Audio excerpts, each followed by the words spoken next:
Hello, everybody, and welcome to the T's Google Hangout with our special guest, Candy Strait. She is the executive producer of Equity, a 2016 Sundance film selection and Sony Pictures Classic release written and directed, starring women calling and controlling the shots on Wall Street. Hey, Candy, thanks for joining us. Candy, it's great to have you here on our Google Hangout. Miss Candy, what is it like and why did you choose to do a movie about women on Wall Street, especially with this whole age of feminism? Well, one of the reasons why I chose to do it was because that's where my career was. My career was on Wall Street.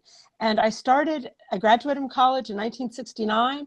And the only job that I was offered by any investment banking firm, and it was like Merrill Lynch, I could be a secretary. I had a degree in economics and history. And I just wasn't going to stand for that. So I kept looking for a job. Bankers Trust was very kind, I think, to offer me a great job in their investment department. I was really pleased. When these two young producers and actors came to me with their script, I read it and I said, this story has to be told. Even though we're now in, 2015, it was at the time. And I said, not that much has changed on Wall Street. So let's tell the story, but let's tell it from a woman's perspective and all the problems and challenges they face in the world of Wall Street. So what were some of those challenges that you faced, especially trying to move up the ladder? Well, one of the challenges that was occurring in the 70s, and it still occurs today, is what happens to women when they get pregnant?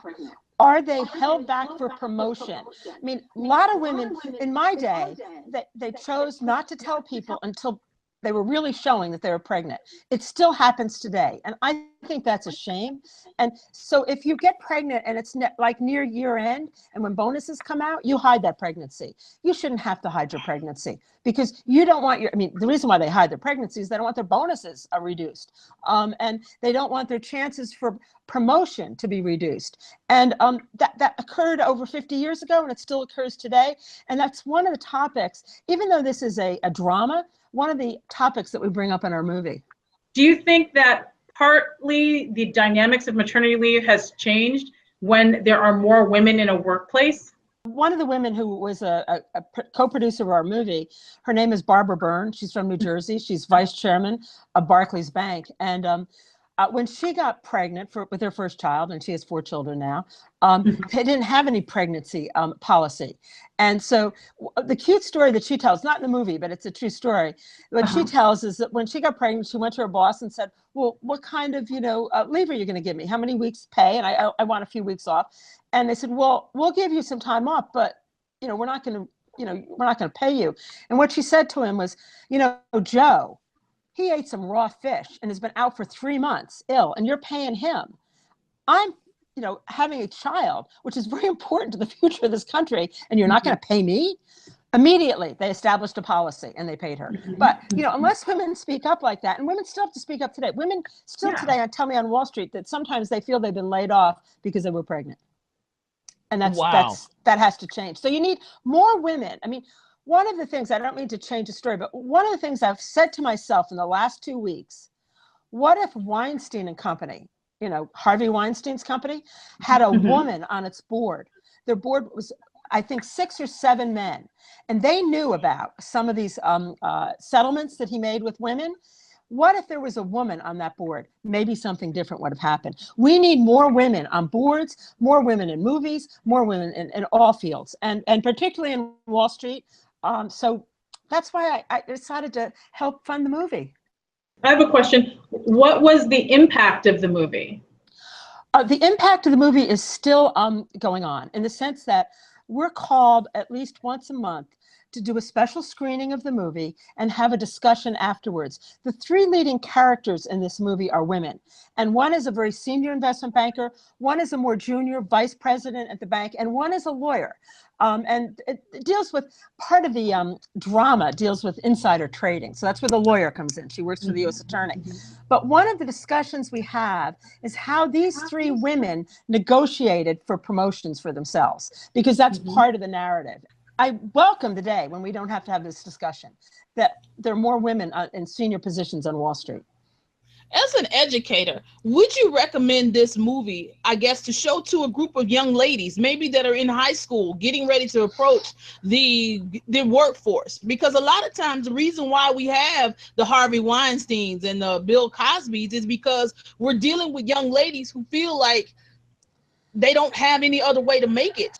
We primarily targeted women in business schools and women going to undergraduate business schools. We had a screening at Rutgers University, for example, and we had a very healthy discussion with the young women about it, going to business school, because they want to know what they're going to face. And I think they're all anxious to hear from women who have traveled that road.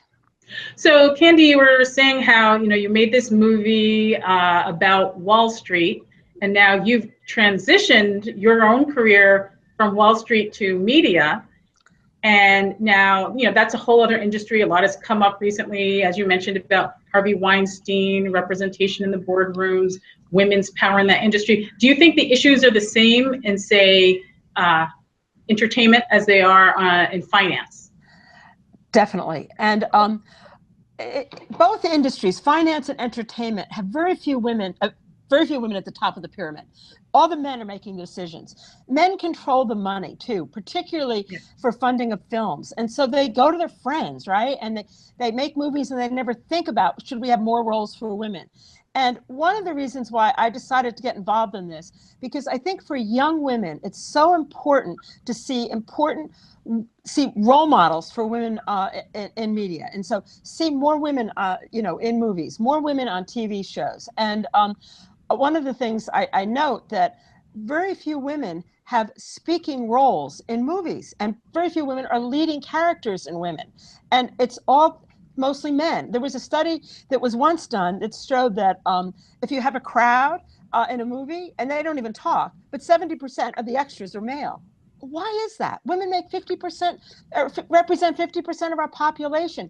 Women control most consumer spending in America, so and internationally. And so it's just a missed opportunity. And there's studies that show that when there are more women on the screen and in leading roles, that those movies make a higher rate of return on their investment, particularly independent films. I'm not talking about big blockbusters like Star Wars, et cetera, or something like that. But of course, one of the biggest movies this year was Wonder Woman. I mean, it was one of the most successful movies this year. And the director was a female, the lead was a female. I mean, but is that just going to be a one-off, or is it going to be a trend for the future? I hope to be part of the group that makes it a trend for the future. So what can we do as women, especially women that are feminists, women that are strong in their beliefs, women that want to change things? What can we do to band together?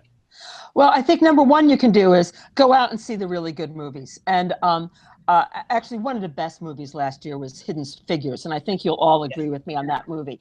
It was a spectacular movie, and it was an extremely successful movie. That's a model for what can be really, and that was a low-budget film. It was a relatively low-budget film. So I mean, we need more of those films. And what I'm trying to do is get together women and good guys to invest in those types of movies. That's what I want. And that's why we did the equity movie. It only took us 6 months to raise the money for this movie. And it was all women on Wall Street that read the script and said, I've lived that story. I want to invest in it. And we have to tell that story. We need more and more women willing to open up their pocketbooks. And it's not cheap to invest in a movie. So I'm not saying all women should do it, but every woman can go out and see the good movies. I mean, I happen to be a huge tennis fan. Okay. I'm a huge tennis fan. And I grew up when Billie Jean King was playing tennis. She's 4 years older than I am. Battle of the Sexes is a great movie. Emma Stone did a spectacular job playing Billie Jean King. And I want to say this. If it wasn't for Billie Jean King probably beating Bobby Riggs in the 70s, we probably wouldn't have equal prize money for women at Wimbledon, the US Open, and the major tournaments. Thank you, Billie Jean King. Thank you, Billie Jean King, for spreading the wealth. That is amazing. And I really didn't even know that part of the story until I saw the movie. So even with the young ladies that we were kids then, it's still a lot of women's stories that we just don't know. We don't know the whole story. Because even with Hidden Figures, I was just blown away because we don't hear about the women that were behind the scenes. Right. Whether they were Black or white, it's like we don't know the story. So how did you suggest us even getting those stories out? I know Hidden Figures was a start, but how do we take it a step further than that? Well, with a group of women, I'm going to hopefully form a new TV and movie studio, and we're going to focus on films like that. And we're currently raising money for it. We're not sure we have the name. I think it's going to be called Alice Entertainment. Alice stands for Alice Paul, the Alice in Wonderland. And the first woman director, I forget her last name, of a movie was called Alice. I mean, her name was Alice, and I just forget her last name, so I apologize. That's why we selected Alice. And look for us. Hopefully, we'll be doing some movies next year. Well, after reading this book of the month, We Should All Be Feminists by Chimamanda Ngozi Adichie, Candy, how do you feel that we should keep moving forward and spreading the word about being feminists? I think that the more women who get involved to help other women, to give them a hand up, and you know, here's the thing: you have to live your life as a feminist. And so, as we all live our life as feminists and are role models for younger women and men, for that matter, because men should be feminists too. I think that that's my message. I want us all to be feminists, both men and women. I would agree with that. I mean, you know, feminists can also be men, and, you know, it's anyone who supports women, equal rights for women, human rights, and that can be a man or a woman. We should all be feminists, men and women. I would have to totally agree with you, Dina. We have to learn to start teaching our young boys from a very early age that they should treat women fairly, that they should treat each other fairly, because we should all be feminists. Hey, we want to thank our special guests. And do you have any closing words for us today? Thank you very much. And let's all work together to get more and more women interested in being feminist, and men interested in being feminist. That was a great discussion. Thanks for joining us, Candy. And yes, Candy, thank you for joining our Google Hangout. Remember to like and share on Facebook, subscribe to our YouTube channel, and remember, who's telling your story? The Tea. The Tea. See y'all next time here on The Tea.